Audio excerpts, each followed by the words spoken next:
Welcome in to your Friday edition of Dropping Dimes in the heat of the NBA playoffs.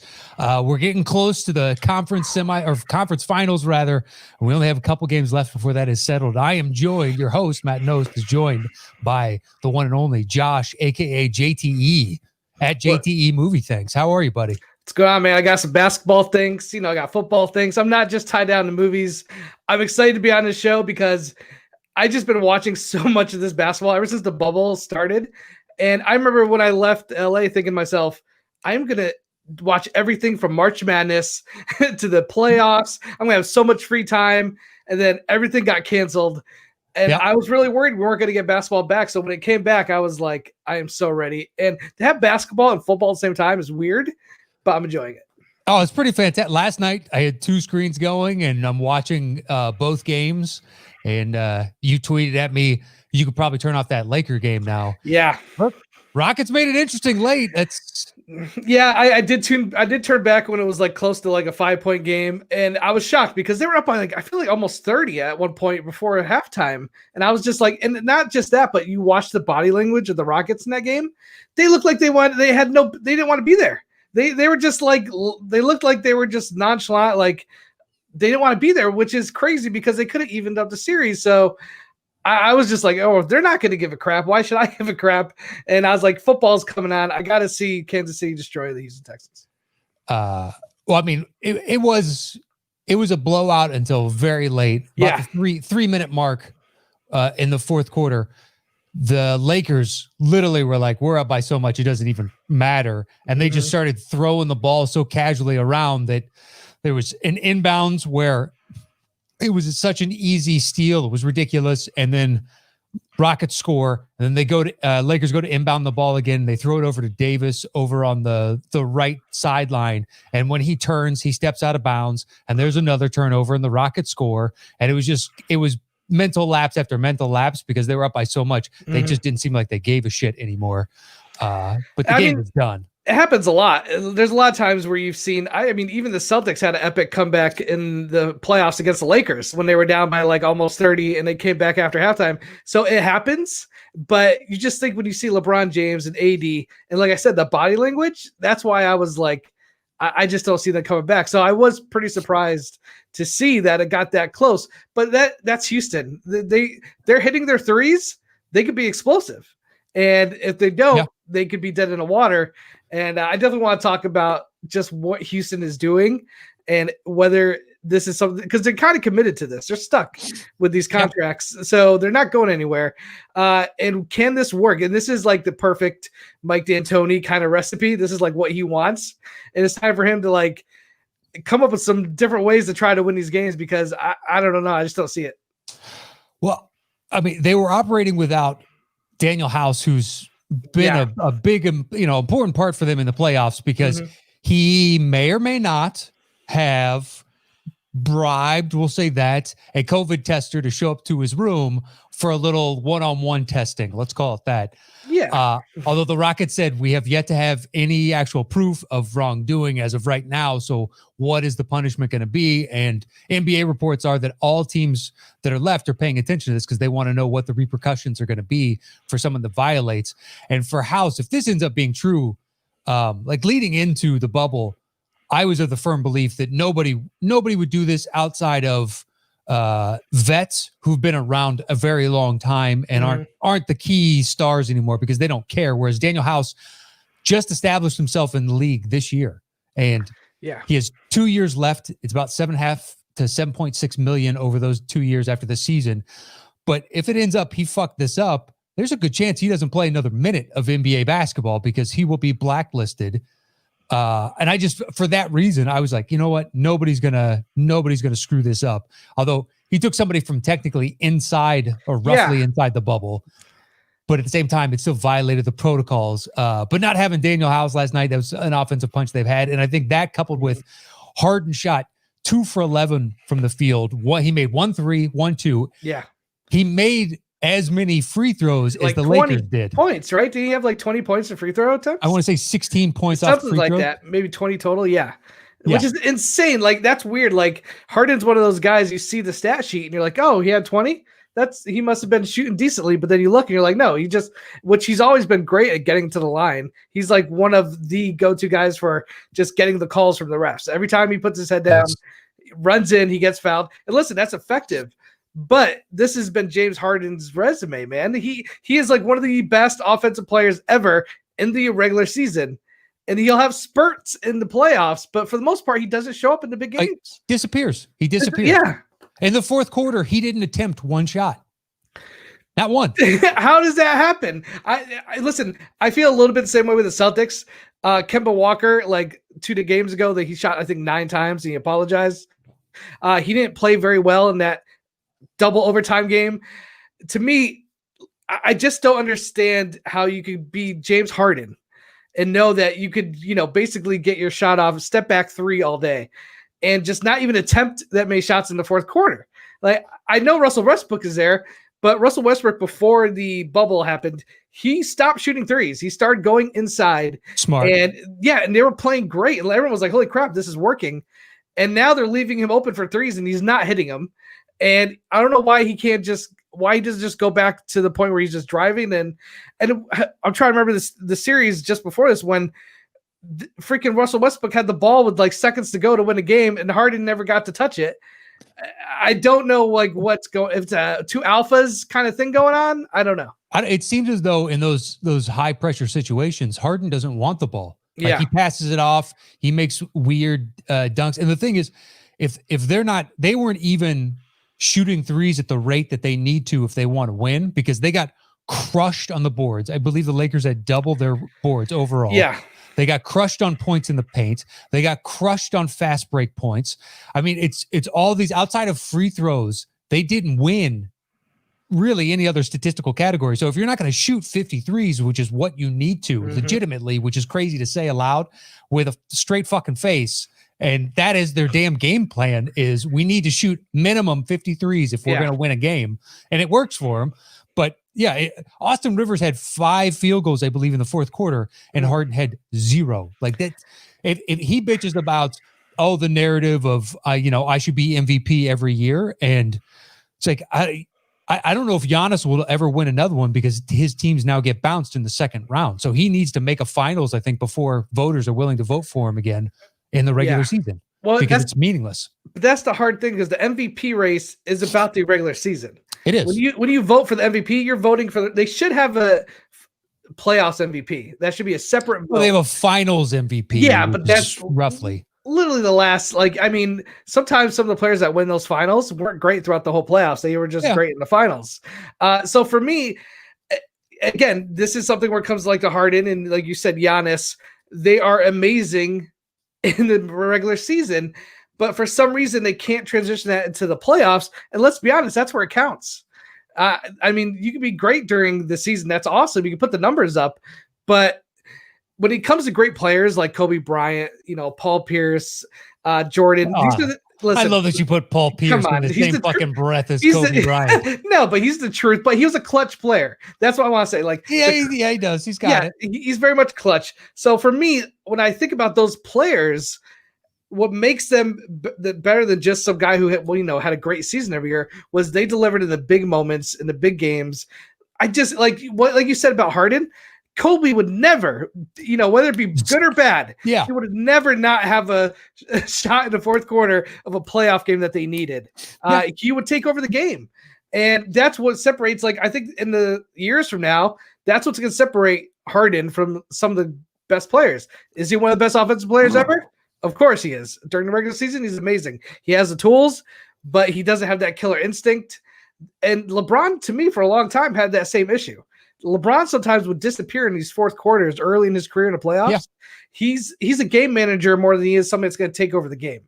Well, now he can. Now he knows the rhythm of the game and how to feed the hot hand, or just he's become now a legitimate in the discussion for GOAT. I still think it's Jordan, but because he's gotten an outside shot. Like I loved that. I think it was the first championship series against the Spurs, and the Spurs were like, we're going to back 5 feet off of you from when you're out near the 3. Go ahead and shoot. Go ahead. And now you can't do that because he is sat there and developed that game over and over and over again. He really has very few holes, if any, in his game. So yeah, I think the Harden, it's him disappearing now in games that really truly matter, and especially late in those games, is going to color the perception of his overall legacy. He will make the Hall of Fame, and he'll go down as one of the best ISO like individuals. He can get a bucket, but at the same time, is it somebody you want to build a championship around? No, I wouldn't touch him. No, I totally agree. And like they added Russell Westbrook, and he's not that player either. I think he has a great Westbrook has a bigger drive, like to the point where it's a fault. Where I feel like sometimes he'll try to do too much. Yeah. I mean, the turnovers have been horrendous for him in this playoffs series and the one before this. He's just been really bad. He was coming off an injury, so he came in he was 100%. I get that part, and he was playing great before the bubble. But you could see at times he's just trying so hard. And I love it in certain other aspects. Because sometimes he goes up for rebounds, like he's hustling plays. But unfortunately, you get the good with the bad. And there's times where he doesn't give the ball up. He's just forcing shots that he shouldn't be taking. And it is really weird matchup. And that was one thing when they got Russell Westbrook, I was like, Harden and Westbrook on the same team. It doesn't sound like it should work. And while it did seems to work in the regular season for a while there, it doesn't seem to be working in the playoffs. And like you said, the rebounds, I understand that. That's by design. This team is designed not to get rebounds. Yeah. They're designed to be, a small Covington team. And Tucker need to play, amongst the trees, and they can kind of do it. But nobody else on the team is really going to help you all that much. I mean, Westbrook will still get a lot of rebounds for a guard, and Harden can have those games where he gets like 7, 8. It's totally possible. And even though he had a bad offensive game last night, he still had 10 assists. And of the 16 passes that he made that would have been qualified to get an assist, 10 of those were, converted. So the Lakers were throwing numerous various defenders and different schemes, doubling up at the top, like basically getting the ball out of his hands. And when he created any kind of pressure, it was able to basically get the ball over to a wide open teammate. But if you're not going to shoot, then that's, especially in the fourth, you're not much of a threat, even on your pass. So, I don't care. Whereas then on the flip side, the Lakers, look, Anthony Davis had another 25 plus 15 plus game, and he's got 7 of those now. He only trails Shaq for Lakers history by 1 game from, I think it was 2004. Yeah, he could do this, easily take it over. LeBron had a triple-double. And then they got key play from Caruso and fucking Rondo. Rondo, baby. Playoff Rondo. Dude, just what is this? I remember I was texting a guy you don't know, but if you were still playing with us on Saturdays, he shows up to play on Saturdays. And Sean, he's been a guest on the show, and we were texting after game 1 or during game 1, and Rondo pump faked on a 3, and I just sent him. I was like, "Get the fuck out of here with that pump fake!" Like anybody believes. And then since then, man, he's shooting like 50 something odd percent. He had a game where he shot to 72% from 3 and shot volume 3s. You're like, what is this? This is bananas. Well, it's like you said with LeBron. I mean, back when he was with Boston, and if he shot a 3, I was cringing. Rondo just didn't shoot 3s back then. No, he didn't shoot. But that's the thing is when you're an NBA player, especially a veteran, you're able over these years to add some different things to your bag. Again, he's not a great 3-point shooter, but he's obviously worked on it in the last few years. This series he is. Yeah, at this point, he's like, okay. And you know what? He would hit a few in New Orleans when he was playing with Anthony Davis back then. Yeah. Even though he was more he's all about, setting other people up, really. But it does hurt me to see Rondo in a Lakers jersey. But it's been a long time. I loved him in Boston, but that whole team got blown up. So yeah, I agree with you. Like LA, it's really hard for Houston because their defense has stepped up quite a bit in this playoffs overall, and that's kind of been their Achilles for a while. But I'll say, watching the game, I'm like, all right, you're not going to stop LeBron, you're not going to stop AD. They're going to get their 30 points each. They're going to average around 60 points. It's really about those role players of the Lakers, which was the biggest question mark coming into the bubble was how are these? They freaking grabbed J.R. Smith for the love of God and threw him on the team. Him and Deion Waiters. It's like, this is a recipe for disaster. They just literally we need somebody that's decent to be around him. And like Caruso has been playing pretty well. So to me, and Kuzma's kind of been, he shows up for like 1 or 2 plays a game where it's like, oh yeah, I forgot Kuzma's on his team. That's a nice play. But overall, he's not really somebody you could rely on. Yeah, he's supposed to be the third option, but he hasn't really materialized as such. Not at all. So for me to get these points from Rondo, Caruso, and some of our guys coming off the bench, that's all they really need. They just need a decent amount of guys to do decent, because you got AD, you got LeBron. Like you said, they're going to kill Houston on the boards. I'm at the point where I'm just looking forward to the Clippers game now. Like, I can't wait to see that matchup, because the size and the defense, seeing Beverly out there, he's going to be all over everybody in that game. I love his defense. And Paul George has size.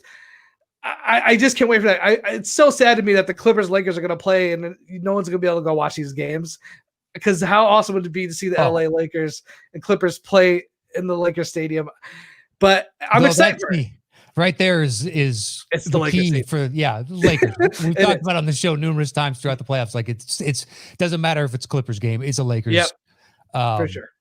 Yeah, the other, before we switch off, the other thing that I like that Vogel has done is JaVale McGee and Dwight Howard are not playing because there's no need for their size. Nope. You already have so much size, so just shift Anthony Davis to the 5, and then we'll get Markieff Morris in there to play the 4, and that's your starters right there. And they have no size really to match up when you got Anthony at 6'10". I think Markieff is 6'8" or 6'9". LeBron is 6'7". Danny Green is big. Kyle Kuzma is big. Rondo's got long arms. Yeah, for a short guard, like, and KCP is 6'6" or so, 6'7". Like they have size getting out of. Now they'll need those guys like against the Clippers. The Clippers have more size than the Rockets do, and the Rockets, they're, as you brought up, designed specifically for this. Once they got Capella out of there, yes, it freed up all the lanes, so it makes Westbrook more effective driving in, and Harden, because there's just no trees down there, and they put 4 shooters out there, so it's just like wide open lanes. But at the same time, you're going to get crushed on rebounds. So you need to make up for it with 3-point shooting. And if your best 3-point shooter, or at least your best volume 3-point shooter, is not even going to tempt them in the biggest moments of the game, what is the point? And Wyatt over in the chat brings up the question, which I've brought up to other guests, and I want to hear your opinion on. What do you do with the Rockets going forward? Say they lose this game. They are cap hamstrung, which you brought up, so they can't. Now, if anybody could, Daryl Morey could. Daryl Morey could find a way. But what do you think is the best game plan for them? It's honestly, they're kind of have to stay on course. I don't know if there's much more they could do. They don't want a bigger guy down there. You watch the game, you see Covington and Tucker, and they're just like they look small, even though they're their biggest guys. They still look small to me when I'm watching the game. Tucker's just in the corner, setting up for those corner threes, and I don't know. I think you got D'Antonio. You got to just kind of stick with this program. And it really, like you said, they have to hit their threes. If they hit their threes, they're winning these games. They're not hitting them. Yeah. They're not winning. At least it's damn competitive. It's competitive. Exactly. Yeah. And like you said, because that's the way you design this team, I don't know who you're going to go out and get. If you bring in a big guy, you're just going to ruin what you've kind of created here. I honestly don't know what they do, except for they have so much money tied up into this plan. They just got to keep going with it. And hopefully one of these years they break through. And Harden is the biggest question mark for me. Like, I don't know. You can't fix what's wrong with him. I don't know of a player just automatically becoming, a killer in the playoffs when he's a killer during the season. So it's a head scratcher, man. Like I said, you got to, there's been times where Houston looks like they had a chance to win these games. Sure. There's been times where it's like, okay, like they have a chance to win this game. They're not like completely out of it most of these games. So I'm just like, I don't know what you do to make it any different. Like get a better 3-point shooter. I don't know what else you can do. Surround them with shooters, either that or the option that they won't do is trade Harden, because you get a haul for him. Yeah, but who would you trade him for? Like that, I don't know. I mean, if you're truly blowing it up, trade it for as many assets as you can possibly get. Because if you can get all the stuff that OKC got for Paul George, you should be able to get 25% more for Harden. But you just have to find a trade partner. That's a good point. And that was also a unique situation where George said, "I want to go to the Clippers," and OKC had all the leverage in that moment. So it's a unique situation, but I don't think they'll do that. Josh in the chat says fire the coach, but D'Antoni's contract is up at the end of the season, and he's the perfect coach for this person. For this, yeah, because he created this team to be like what he's always wanted. Yeah. My question to you is like Chris Paul. Do you think they would have been done better if they stuck with Chris Paul? Well, no, just that Harden and Chris Paul don't like playing with each other. Yeah, that was the issue, huh? Yeah, I mean, they're both happy. I think that they've moved on, and now Chris Paul could end up. Milwaukee's going to make a run at him. Although I looked at the cap situation and the salary structures, because he's going to get $41 million. You have to convince OKC to take Eric Bledsoe and George Hill and like all these players that they don't want because they're older and they're not on the same timeline. I just don't see how it's possible, but you never know. Crazier things have happened.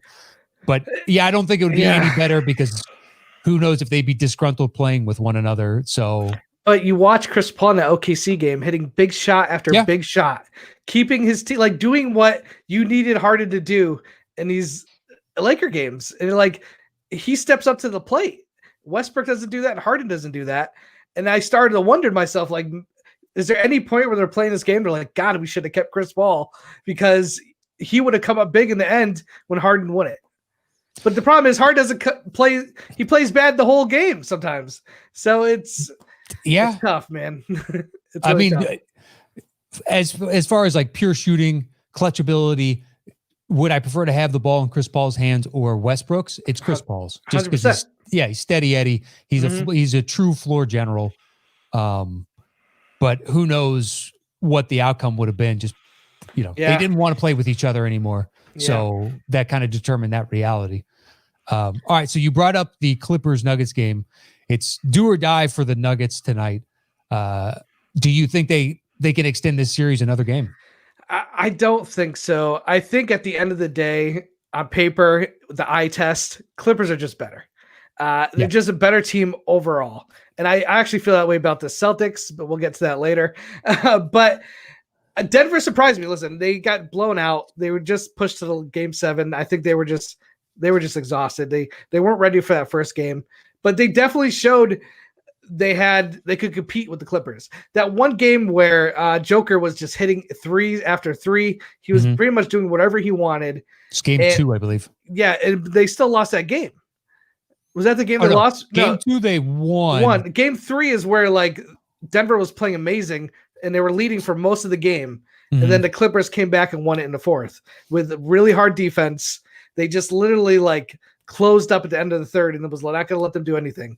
And the fact that they could just kind of go to another level on defense where it's like, let's just lock them down right now.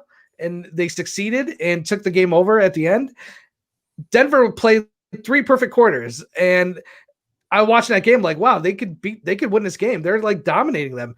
And then I saw the Clippers just at the end of the 3rd quarter was like, let's turn it on. And then they end up winning the game. And that to me just shows, first of all, also there's a lot of veterans on that team. I love Beverly. I think he's, amazing player who can affect the game, not with the ball, but just like on defense. He could just mess everybody up. He can mess up your rotation. He can mess up your pick and roll. To me, they have so many players that could just kind of take over on defense and offense. And to me, that's why I'm just like, Denver, they're too young. They need a couple more years. Maybe add some more role players that could add a little bit more to that team, but they impressed me. They've done better than I thought they would. I really thought Utah was going to win that series. Okay. And listen, he went for 40, 50 points and like 40 points in 3 games. And he just is not going to be able to keep doing that. And he hasn't really done that at all this season. He was getting one-on-ones the whole time in Utah. And the Clippers are just shutting him down. It's a different level of talent on this team. Well, I think the Jazz are one of the best defensive teams in the NBA, but I chose the Nuggets in that series because once the Jazz don't have Bogdanovich, they don't have the offensive punch. That's a big one, yeah. Yeah, I didn't see Donovan Mitchell going off, and I certainly, not like that, but he had the potential, and I certainly didn't see Jamal Murray just shooting 9 of 12 in that one game. He went for 50-something from 3, and it was just like, who is this guy? He's been good, but this is stellar. Yeah. It was a flash in the pan. Like he wasn't even doing that in his game 7. He wasn't even that effective, honestly. Murray? Yeah. Yeah. So like to me, well, I think that both teams were tired though. That game was a low scoring, just we're punching each other in the mouth, you know, it bricking left and right. It was they were both dead tired by the end of it. So much so that after the game, when Murray was getting interviewed by Van Pelt saying, do you think you guys are going to be ready? This game was on a Tuesday. Do you think you're going to be ready for the Clippers on a Thursday? And Murray was like, we got to play Thursday. Like he's 23 years old and he was just spent. Yeah. And I think you're right. Another year or so of seasoning this, if they can push this playoffs to say like a game 6, they'll learn a lot from it. They already have a little bit of discord with Michael Porter Jr. running his mouth yesterday. I don't know if you saw that. Where for those listening, if you didn't see it, Michael Porter Jr. It was asked, you know, basically what's up with the offense, what's going on here, and he's like, listen, I don't determine where the ball goes. It's done by the decision makers and the coaches. Oh, wow. You know, Jokic and Murray are our superstars, but we need to move the ball around and get other guys involved. And while he might be right, you're a rookie trying to explain to veterans and, you know, all-stars, and Joker's been in the MVP discussion how the game should be played when you couldn't get, you know, you've just been getting run as of late. So it's just like, hey, young buck, shut up, learn the game. But at the same time, another year under his belt, then coupled with the core nucleus they have, and Gary Harris just got back from injury. He's only got a couple games under his belt. If they get a full year out of him with Porter, and they make, you know, Jeremy Grant, I think is super interesting and fits their team well.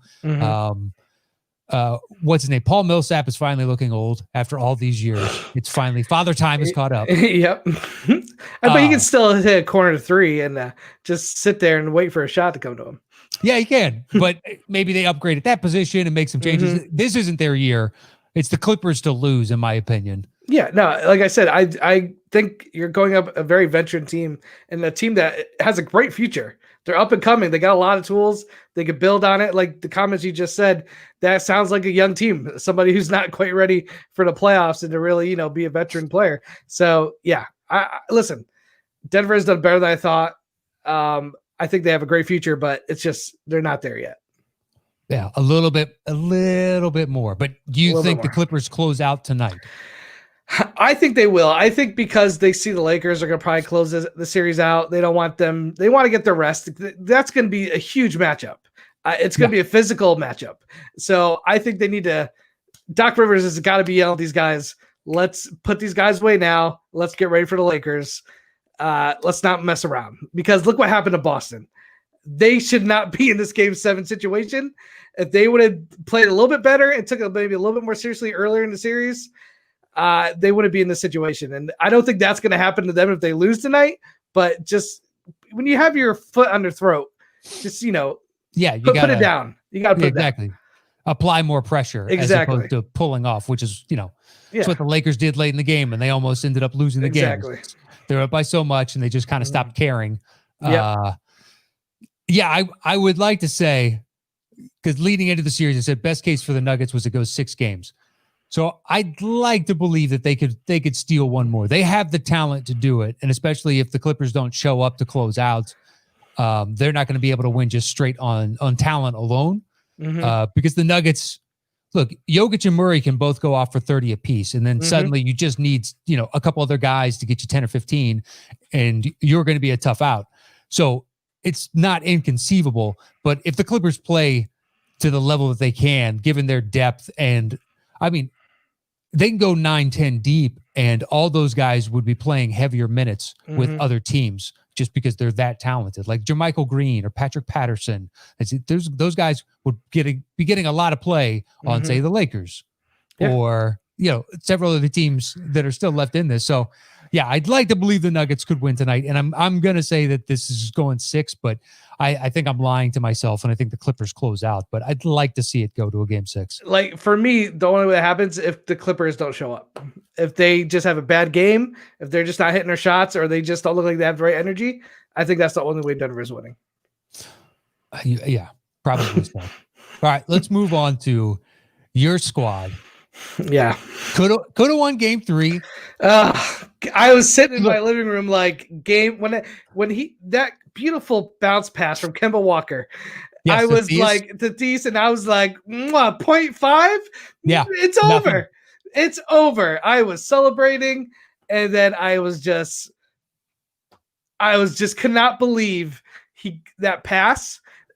I was okay with Taco Falls coming in, throwing his hands up there. Yeah, the guy's 7-something, throw his hands up there. 7'6", and then you add the wingspan. It's probably almost 9 feet that you have to clear this ball over. Yeah, now I wonder if he wasn't in there, though, would he have tried not to make that pass, or would he have tried to gone for a shorter pass? Because maybe by having Taco there, he felt like he had to go high. He had to go over him.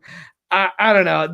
That game, I watching that play, I saw Anunoby come across the baseline, and I was like, he's open. He's the only player open right now. You because don't see that pass very often. I can't remember last time I saw a pass for inbounds to go that far for a game winner. It's usually towards the hoop, top of the key. I just can't remember ever seeing a pass going that far across to a 3-point for the win. And then Jaylen Brown was literally about 1.5 to 2 inches from right blocking there. it. He was like so close, so close. Well, yeah. He took some blame after the game, but man, he did the best he could to get back to that ball. But it was a perfect pass. Yeah, he did not have to move. He literally sat there. The ball hit his hands, and he just went right into a shot.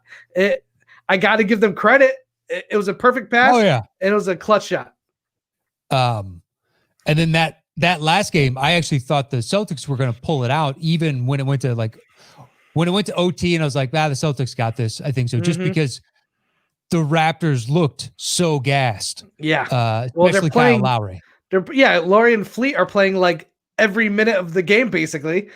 And Lowry played 53 minutes. If you told me before that game started that Smart was going to have as many points as he did, hit as many threes, and that Tice was going to have 5 alley-oops in the fourth quarter, I would have been like, game over. We won by 30. So this is where I give Toronto a shitload of credit, because Boston didn't have a bad game. They played great. No. The only person who didn't really 100% show up was Kemba Walker. But again, that can happen sometimes when you have Jaylen Brown and you have Smart having a great game. Like, that's when I see Kemba kind of, it's not that he takes a back seat, but like, he probably doesn't feel he has to do as much, because when you got Smart hitting 3 after 3, you got Brown and you got Tatum doing really well. You're seeing Tice getting, dunk after dunk, alley-oops. You probably think, Kemba Walker, it wasn't until after the game where I was like, wow, Kemba really didn't shoot that much and didn't really have that big of a game. But it kind of gets overshadowed by all these other players who are playing really well. But Toronto, man, Kyle Lowry was just hitting 3 after 3, like off a pick, and they were just hitting nothing but bottom of the net. He was so clutch that game. What's the other guy's name? Who hit the big 3 right at the end of regulation? Ponders? Not Ponders. What's his name? Powell. Sorry, Powell. Powell had a big game for them that game, and that's they can get guys like that, like OG in game 3. Exactly. Can hit those big shots, and they have a bunch of different players. But do you believe, I believe Tatum could do that consistently, and Kemba can do that consistently. Whereas Kyle Lowry, I'm not sure you can play 53 minutes again. That's asking a hell of a lot. And he's like, Siakam has been hit and miss as per usual in the playoffs, just like last year, where he gave you 32 and then the next game he gives you 9. And that was my question about the Raptors coming into the season. It's like, if Siakam is genuinely going to make the leap, he's got to be consistent at a 20 some odd point per game. But they have all these different guys that can step up at different times, and they just, they have the right little pieces here and there. I like the Celtics going into this. I thought this could go 7. I still like the Celtics. I just think that they have more guys. As I said to my last guest, the playoffs is about, the defense knows. They've had 6 games so far. Okay, he likes to go to his right here. He likes to go to his left on the baseline on this side. So they take away your favorite 2-3 things. I believe Tatum has another couple moves on top of that. And Kemba definitely has another couple moves on top of that. Whereas with the Raptors, I'm not sure, but at the same time, they're still they're still hanging and banging in these games. Yeah, listen, they won the championship last year. I know they don't have Kawhi. They're hoping Siakam would be the guy, but he's not really.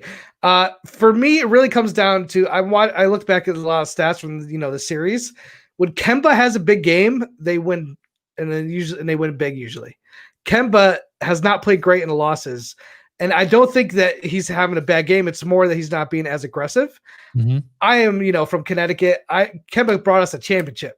When Kemba brought UConn Huskies a championship, he took that game over. He put the team on his back. Now, he doesn't need to do that. He has Tatum. He has Brown. He has Smart, who could, has been playing really well these playoffs. Yeah. But I think if he plays aggressive and is looking for his shot and not just, giving it to Tatum and Brown the whole game and try to be, just a point guard, I want him to be aggressive because Brown's going to get his shots. Tatum's going to get his shots. Smart's going to get what he can.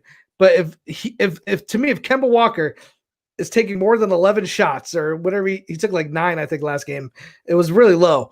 I just need him to be more aggressive, whether it's going to the hoop, dishing it out, taking some shots, doing a little step back 3, whatever he needs to do what he does. And he needs to be a factor because I feel like some of these games that they lost, he didn't feel like he was just kind of the point guard. He wasn't attacking or trying to make his own shots. If he's doing that, it's going to make the defense come to him more, and it's going to open Brown and Tatum more. I think the big 3, the Tatum, Kemba, Brown, those are the big 3 of the Celtics. All 3 of them need to have a solid game across the board. It'll be like this is such a defining kind of game on some level for both teams. Mm-hmm. Because for Toronto, it's like, okay, we need to go out and get somebody. We need a closer, which we don't have right now. But if they win, just like, okay, it's more about the team. It's Ubuntu to steal from the Celtics. It's Bonami. We're all band of brothers in this together. And then for the Celtics, it's like, okay, do we need to add another piece? Is it at center? Do we flesh out the bench? But if they win it, it just changes the complexion of what you need to do in the offseason so much. Whereas other teams, like we brought up with Denver, it's kind of like roll it back. We're still young enough. We don't need to make all that big changes and whatnot. Mm-hmm. So, man, it's for a game 7. This is going to be so excellent tonight. I love it because I don't have a dog in the fight. Yeah. Outside of wanting to see a good game, I picked the Celtics. So I guess for pride, I want the Celtics, but I don't really care. So if Toronto wins, so long as the game is good, I'm happy. But I feel like the Heat Celtics series will be a lot more interesting. I think they just match up better than the Toronto. If it was Toronto Heat, I just feel like that'd be a better series. And I'm not just saying next time. The NBA wants Boston to win for sure. Listen, I'm ready for the game tonight. I'm going to order some food. I got drinks ready to go. There's only what are you getting? You want to get cheese, fried cheese? I'm going to order some. I'm going. This is super plain. Just Buffalo Wild Wings. There's one a few streets from my house. I'm going to order some wings and fries. Have it delivered probably right before halftime. So I'm like right in the thick of things. And that way, if it's really bad and we lose, I could just eat whatever's left. What kind of sauce are we talking on the wings? Listen, I'm a wimp, man. I don't go mild, but I'm a medium hot sauce. I don't go hot. I don't go that Parmesan cheese, garlic, or whatever. I just go medium buffalo sauce. Just want the wings and the fries. Exactly. Yeah. I fucking hate wings. Are you kidding me? Wings. How do you hate wings? It's just you bite into it and then you get like tendons and whatnot, and you're like, oh, this is so disgusting. Whereas steak on the bone, no problem. I'll eat it all day long. Wait a minute. So do you like boneless wings? You mean chicken tenders? Sure. Who doesn't like chicken tenders? Well, no, they have the little boneless ones.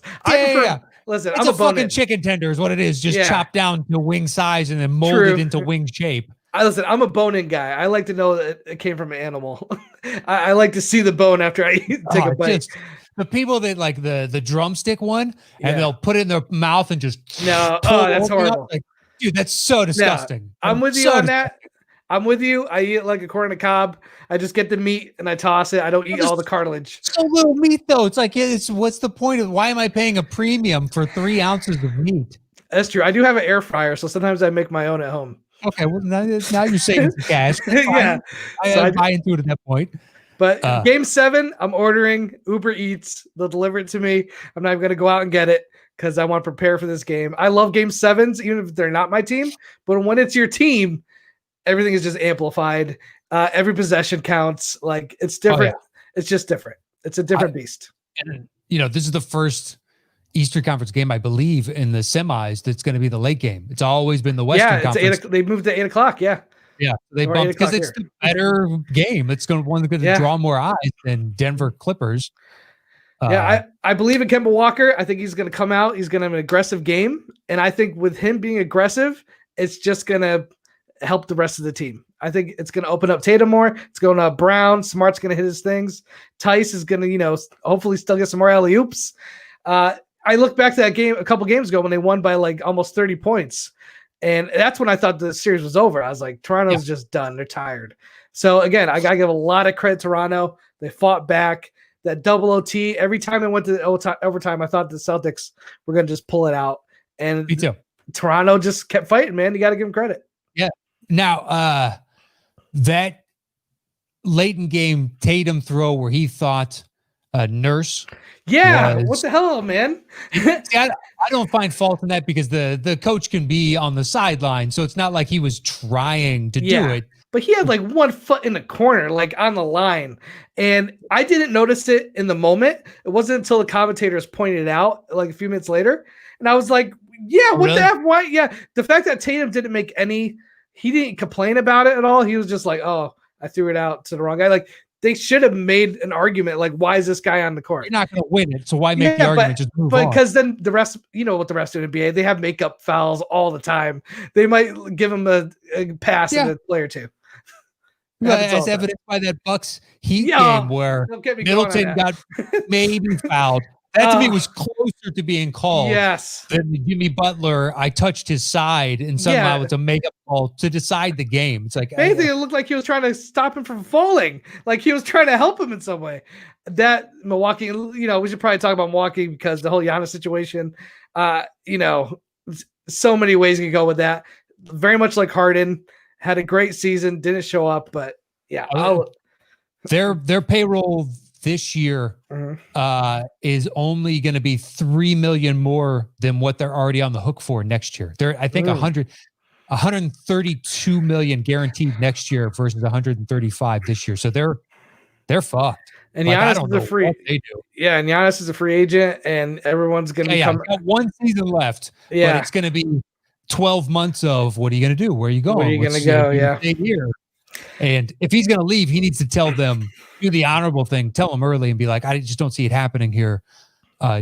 Trade me and get as much as you possibly can back.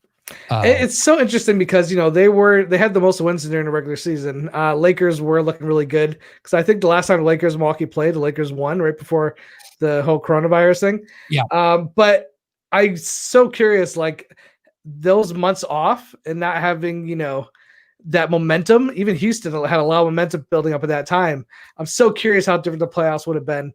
And then there's the whole home court thing. Even some of the Bucks were complaining. I think Giannis even said like, well, maybe if we were home, we had the crowd. Yeah, but you're looking for excuses. Yeah, exactly. That's the problem. Yeah. But it does make me wonder like how much the home court advantage, and there has been some like statistics saying that the shooting percentage has gone higher for every team in the bubble. Yeah. Free throws are definitely up across the board. And then certain guys are on the record saying this is a shooter's gym. Yeah. So for me, it's like this bubble does have effect on some of these teams. And part of me will always be curious if we had just a traditional season with playoffs and home court advantage, what could have been different? Because Houston is one of those teams I really felt like fed off the energy of their home crowd. When they're hitting 3 after 3, it was almost like it would just feed into the energy that they had. And so the home court advantage has got to be a factor in some ways. For some of these teams, I agree wholeheartedly. For others, I don't know if it will make any difference whatsoever because A, they just never had a shot, or B, it doesn't seem to matter. They're designed to win. Yeah. So basically, I'm thinking of the Clippers as I say that. But with Milwaukee, it's like, okay, Giannis does what Giannis does. Who's going to consistently get me a shot outside of Giannis? And it's a big fat question mark. And it's the same thing. It's what I said all season long, coming into the season, going into the playoffs. It's just like, this is great, but the playoffs are different and you need somebody else. And then Middleton would have a great game and then have a bad game and then have a good game and then have a mediocre game. At least he was having good games though. I feel like Bledsoe just was kind of like there. He never they gave him a big contract extension, and I'm just like, I don't know if it's gonna be worth it because he just doesn't seem. Listen, Giannis is gonna get most of the attention, and I think when he played with them and when he went out with that ankle injury, you saw the team become a little more fluid. Whereas earlier in the series, I felt like give Giannis the ball, everyone go stand in a corner, let him produce. That's what it should be, though. Let's just make the defense collapse, kick out to a shooter. Hopefully that shooter's wide, take the shot. But the problem is nobody outside of Giannis can create their own shot except for sometimes Middleton. Yeah. And then like George Hill was the best 3-point shooter in the league by percentage. And, that didn't really translate into the playoffs. It's not like he was bad, but he wasn't the best shooter in the bubble. And then, Bledsoe is Bledsoe at this point. And Splash Mountain had some good games, but then, had some okay games, and you really need him. And I think the biggest death knell for potentially Giannis coming back, like, okay, next year they could make the finals. If he chooses to say, don't trade me, and they make the finals, maybe he stays. But they have no young talent coming down the pipeline because they've been so good now for the past few years, and they traded away some picks to get like Bledsoe. So, and they didn't retain Brogdon because they had to make a choice between Lopez or Brogdon. And boy, they could have used his shot making ability. Lopez is nice, but Brogdon would have really helped with their offensive punch, and he plays good defense, which is something else that you guys do anyway. That to me was, I couldn't believe they did that, but it's the trade and the contract for Bledsoe that's really basically the anchor holding them down. They've got too much money tied up in a guy that's just not worth the salary figure that he's getting. Well, listen, Giannis, I think the thing is he's still young. His free throws shooting has been pretty awful this playoffs. There's a lot of things he could add to his game that make him an even better player, which is scary because he's still really good. But a lot of people have been debating, like online, I've been reading some articles, like he needs another component. He needs someone else that can make their own shot and draw some attention off him. Imagine if you're getting doubled and you're kicking out to, I think they're one of the teams that are probably going to go for Chris Paul. I've been reading.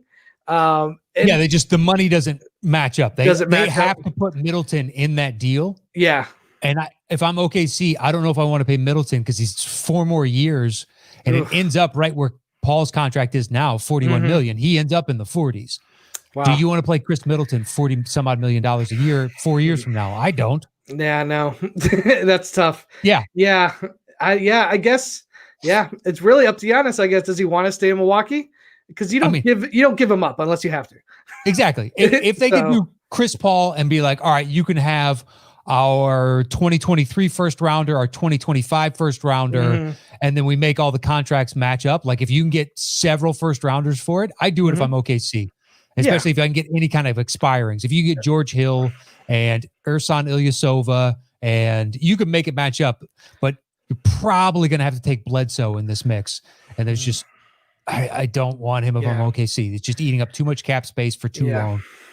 Yeah, it's going to be interesting to see what Milwaukee does. Because like I said, you don't give up Giannis unless he wants to absolutely go. Exactly. And I hope he stays. I hope he stays. He seems like he wants to stay. If they can, put a winning team around him. Yeah, he does. I think he does. He doesn't seem like the type who's going to jump onto a super team. I just don't think so. I don't know. Yeah. I don't know, man. Who knows? Miami's courting him. Dallas is courting him. Golden State. Dallas is interesting. Like they want to get rid of Porzingis probably because he's had several knee issues. I think they'll keep him. And then now you have Giannis at the 4, Porzingis at the 5, Luke at the 1, put 2 more shooters in there. Nobody can stop this team. Yeah, Porzingis, but anytime a big guy like that has like deep knee problems, it's just going to get worse, I feel like. And there's a damn good chance. Yeah. At least it's not foot problems. Foot problems would be bigger. And he doesn't want to put on more weight. He's like, they tried putting more weight on him and he said he didn't want to do it. He's at the point where he's comfortable. I don't know. It's tough, man. There's a lot of teams that Giannis could fit in. So long as they have shooters, he'll fit effortlessly with. Listen, if he wants to stay in green, Celtics can't afford him, but that's the thing is like some people are like, would you trade Giannis for like Brown and Tatum or something like that? And I was like, probably not. I think Tatum is in a couple of years is going to be one of the best of the best. He's got a chance to be a superstar. He's got a genuine chance. Brown has a chance to be a perennial all-star. Yep. And to give up 2 of those for one Giannis, guy, even though that guy is an apex predator, is really difficult. It's really, especially with the way the league's going. I think Giannis, the fact that he has a little bit of a 3-point shot to him is a big deal. But just the way the league's going, man, they're getting away from big guys and they're going, not extreme like Houston, but a lot of teams are going for just, you got power forwards playing centers at some of these teams. Yeah. And everybody needs to be able to shoot threes. Like everybody. Yeah. Doesn't matter who you are. Yeah. I don't know, man. Yeah. Skill sets that didn't exist 20 years ago in bigs now are a requirement. Requirements, yeah. Yeah. You don't make it into the league. Would it be like if a Shaq type character came back into today's NBA? Shaq could still exist because he's Shaq. He's Shaq, yeah. It's a one in a lifetime kind of a dude that big. But like Greg Ostertag, he's not making the league. Greg Ostertag drafted in the first round. He's just not. The guy looked like a caveman, just but any big lumbering dude does not make the league unless he is athletic enough to basically be able to guard the 4 and the 5 minimum, and you need to be able to shoot from the very least corner. Yeah, it's totally different, man. It's totally different. Yeah, the game has evolved to a degree, and personally, I like it. I know a lot of people lament the increase in 3-point shooting, but it just opens up. It means teams are no longer out of these games where the other squad has a big lead. Just they hit a couple threes, they're eating away at this lead really quickly, as evidenced by the Rockets last night. They were down the entire game, and then suddenly, with 3 minutes or 2:45 left in the game, it's a 5-point game. Yeah, which is crazy. I thought that game was over. So when I saw it got that close, I was like, okay, that's Houston. You weren't wrong when you texted. You could probably turn that off. It's like I was already having that thought, but it's like I want to watch this game. Yeah, I mean, Kansas City's destroyed Texans by halftime. It was like 24-7. So I was like, all right, I guess both of these games are pretty much kills. It's because I assumed as much. The Texans, when you get rid of your best receiver, probably one of the best receivers in all the league, I'll never understand. Top 3 guy. Yeah, I'll never understand why you would do that. Because the Bill O'Brien, the genius that he is, doesn't want to pay him long term. He's like, okay, well, you're going to give that money to Johnson. Yeah, injury prone as hell, and So when that is the case, now if it was KC versus like Baltimore, okay, well now we got Lamar versus Mahomes. We got a good defense against a stellar offense. That's super interesting. So that's why I'm like, I will continue to watch this Rockets-Lakers game because there's more intrigue to me here. True. Plus, I'm NBA first. I watch more NBA than anything else. Yeah, well, there's so many more games, but for me, like NFL is probably my number one. I'm just a huge Patriots fan. This year is just gonna be freaking weird. Cam Newton, I have no idea who's going to show up Sunday morning. And I think the best game this weekend to me is the Saints versus Tampa. 2 high-powered offenses going at it. We both have pretty decent defenses. So I think that's the late game on Fox too this weekend, or CBS. I think it's Fox. But it's like the marquee game this weekend. So I'm really looking forward to that. And to me, this is the first time going in 20-something years where I don't have the rock that is Tom Brady. Like, no matter how bad the team was, you're like, we had Tom Brady. Listen, I know. Like every Lakers fan that complained about not making the playoffs for a couple of years is just like, dude, go look at the rest of the league. You are the anomaly. Congratulations. Your franchise is located in Los Angeles, which is the natural draw for every player here because most of them own homes and almost all of them spend their summers out here playing pickup basketball and doing their fucking workouts and off-season bullshit. Yeah. Just the whole like, oh man, we longest Laker playoff drought. Shut up. Just shut up. No, listen, I get it. It's been a history of riches for me. I can't complain. That's why I love Tom Brady. He could go do whatever he wants. He'll forever. He has a free pass. He can do anything. I don't care. He's our quarterback. Yeah, he's earned it. So, but it is great. But again, basketball and the NBA playoffs at the same time, I love it. I love being able to watch the Patriots and watching the Celtics later that day, or whatever, how it turns out to be. It's going to be weird to see how the NBA season changes Is it going to go back? I know they're already delaying some things. Like, are they going to start keeping it during the summer? I hate the summers when there's no sports. Oh no, like when it's baseball only, that dead 6 weeks to 2 months. Like, it's horrible. Why not any sport? Why not move the NBA season into like the summertime? And that way you have football during the fall. Because ratings are down during the summer. Making the trade-off of a lot of, or at least several teams have floated why don't we just move it? Because this, COVID has impacted us now going forward. We start the season on December 25th when we roll out our 4-game, 5-game schedule that we do every year. Games, Yeah. Just do it all there. And then finals will be in August. But then you also have things like next year, you got the Olympics in August. That's true. And the NBA finals could end up the first week of August or however it times out. Because Adam Silver, originally they were doing it, the beginning of December was going to be the start. And now Adam Silver intimated that that's not going to happen because without fans, they're not going to start back up. This year is the outlier. They're going to get back to having live fans because guess what?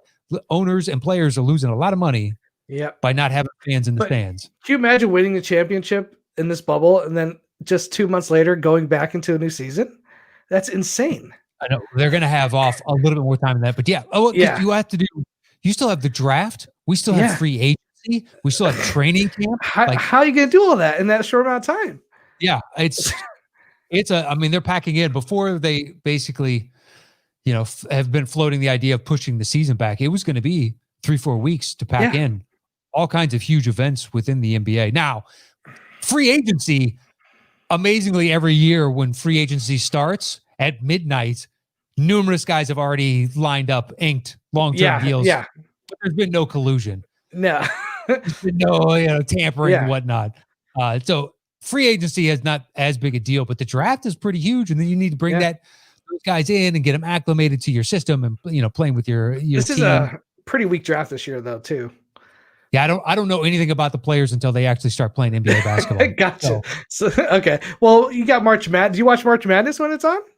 I used to devoutly watch it. Now I kind of just cherry pick games. Gotcha. Yeah, I don't start watching until it's like the Sweet 16. Okay. I used to start day one the first day, and even in high school, our teachers would let us turn on the TVs that were in the rooms, knowing that we didn't give a shit. And for those 2 days, it was the only 2 days we were allowed. That Thursday, Friday. Yeah, that's awesome. In study hall, we're watching it, and at lunchtime, we're watching it. Just like there's too much. Come on, basketball, guys. I did miss it. I did miss March Madness this year. I can't lie. I love watching because those games. I love the single elimination.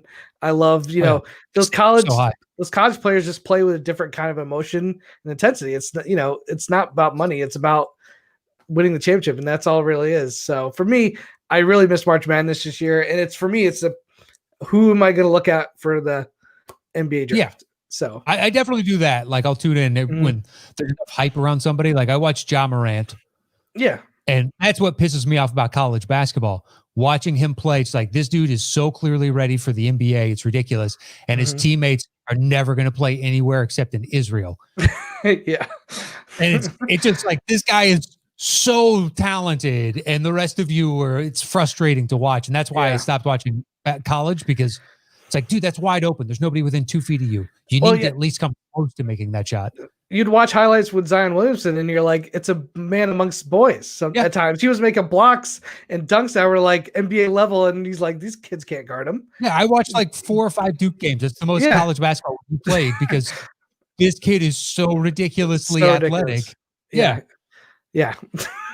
Well, I think we'd wrap it up there. So, perfect. Good luck to your Celtics tonight.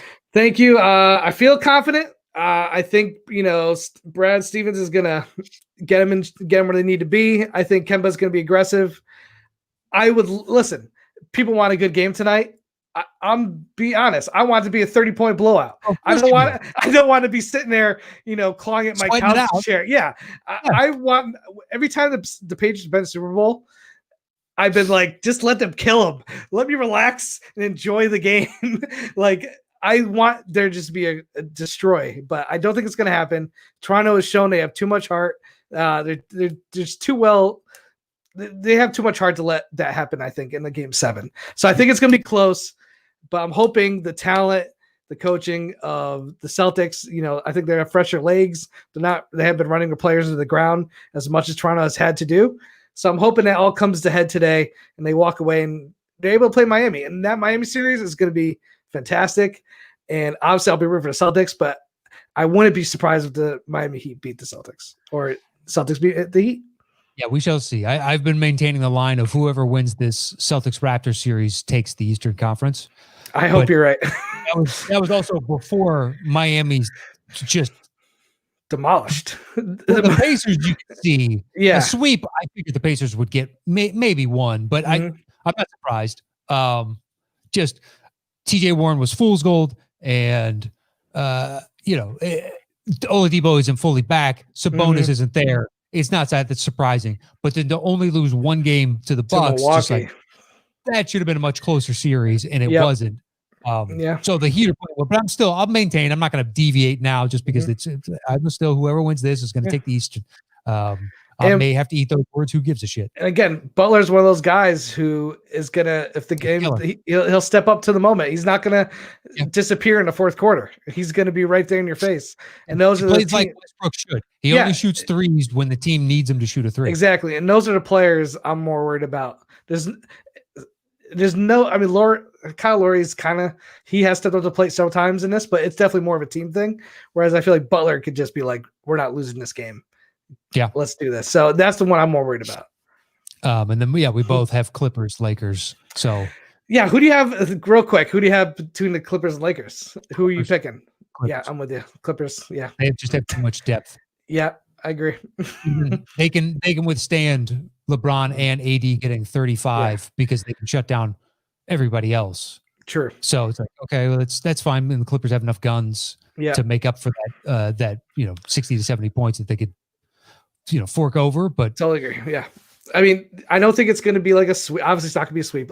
Yeah. AD and LeBron will a game or two out of that series alone. Yeah, it could go 7. I have no idea. Yeah. But I still think ultimately the Clippers' depth and their matchups are so much better once you get past LeBron and AD. But, so if you have Clippers coming out and Boston coming out, how do you feel about that matchup? Clippers all the way. I think it's the Clippers to lose this year. Okay, gotcha. I as a Celtics fan, even I would have to agree with you.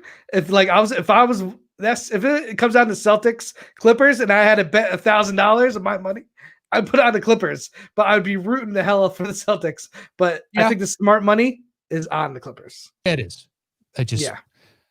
But that being said, this isn't the Warriors or other teams where it's a fait accompli. They could totally lose. Totally agree. Yep. This is not a foregone conclusion. Yep. But it's just right now projecting that's the team that I think is the team to beat, and everybody knows it. Yeah, I agree. Well, dude, Josh, it's been too long, man. It's good to see you. Yeah, man. Listen, I love movies, but it's great to come out and talk sports. I just been taking it all in, and it's nice to be able to spew it out somewhere. Well, good. That's the outlet that we all need. Yeah, exactly. I hope you enjoy your time on the show today. Is there anything you want to plug before we get out of here? I have a YouTube channel, JTE Movie Thanks, where I do movie reviews. It has been very active in the past 5 to 4 months. I did go see Tenet, which I didn't really enjoy, unfortunately. But yeah, check out that channel. I did do a couple videos throughout the summer, like ranking some movie franchises. And once movies do start to take the theaters again, I will start regularly doing reviews. Wonder Woman just got pushed to December. That was the next one that was coming up. That was big. So don't look for my YouTube channel to be too active until movie theaters decide to reopen fully. Well, yeah, at the very least, follow him on Twitter at JTE Movie. There you go. It's down there, right? Yeah, exactly. It's right there on the screen for those and for those listening. Because we do the bulk of this is by audio. It's at JTE Movie Thanks. Yep. And hit him up there. My thanks to everybody that joined us today. You can follow me anywhere at Matt Nost. If you're watching this, please subscribe to the channel. Otherwise, if you're listening, subscribe to the feed of your choice and give us a review on the podcast platform that you use most often. I'd really appreciate that. And that is it this week for Dropping Dimes. I'll see you guys back here at noon next Wednesday. Adios.